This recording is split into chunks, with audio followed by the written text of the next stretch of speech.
The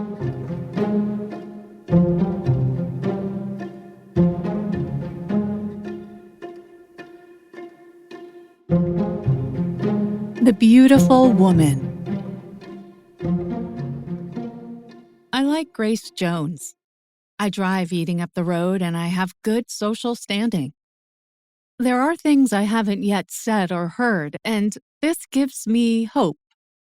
It's not that everything always goes my way. It's just that I try to make it work, and in the end, it does. Bad luck is just the bad habit of feeling unlucky. It gets you when you are young and it doesn't let go. I avoid various different things like unnecessary tension, long digestion, states of drowsiness, and excesses of sobriety.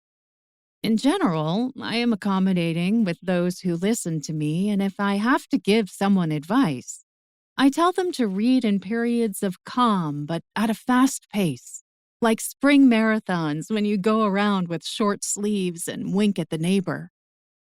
I also avoid disputes and punch-ups. I want to remain righteous, even if I lose, with nobility and courage.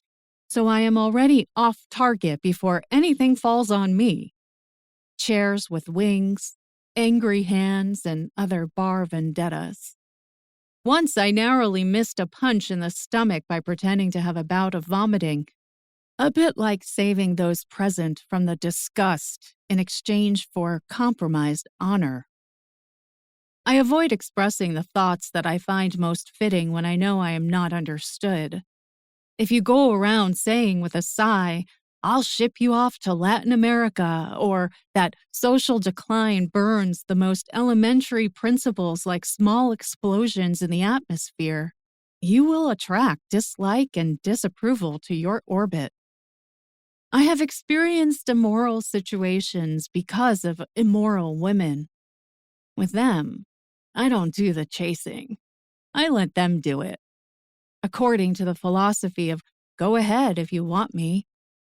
It's satisfying to feel on display, to operate in the underworld of the lives of others, to silently relieve them of their hidden perversions. And as for the wounds on my wrist, where the skin thickens and changes color, no one has ever asked why. I would buy you a coffee, even if I didn't know you. Lunch if I like how you look, and a whole evening if we could speak to each other without worrying about the passing of time. I live alone because I have made habits my company.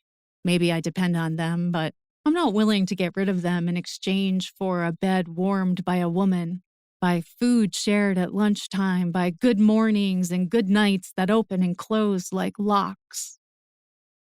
Women, the strangest creatures, have been around here with all their ways, moments, and the need to feel like someone's mother.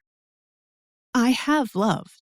In my own way, I have loved too, and never to the point of draining myself to build the house of love that, watch out, if it takes you the wrong way, takes you somewhere you don't want to go, in a perfect nightmare dipped in your favorite sweet. On the other hand, desire cannot be controlled, and to control oneself would be torture and a betrayal of oneself too. I have no solutions for this. Trying to find them or even just talking about them would be a waste of time. The reasons I have been attacked with fierce words are now clearer to me, but I wouldn't rule out running into situations I've already seen with the same mentality of old, or with something similar. What's the harm in wanting someone who holds someone else close in public? What's the harm in compensating for the weaknesses of a friend? As I've already said, I never make the first move. I found myself dancing, and I've been dancing for a few years. And yes, of course, you get a bit tired. But life becomes harsh, like an eternal aperitif. I've been told, screamed at, that I act the part of a beautiful woman. One of those women who flutter their eyes and plot on the quiet, if you know what I mean. I replied as I could, making moralism and similar words my aim. But on second thought, damn, it's not a bad expression.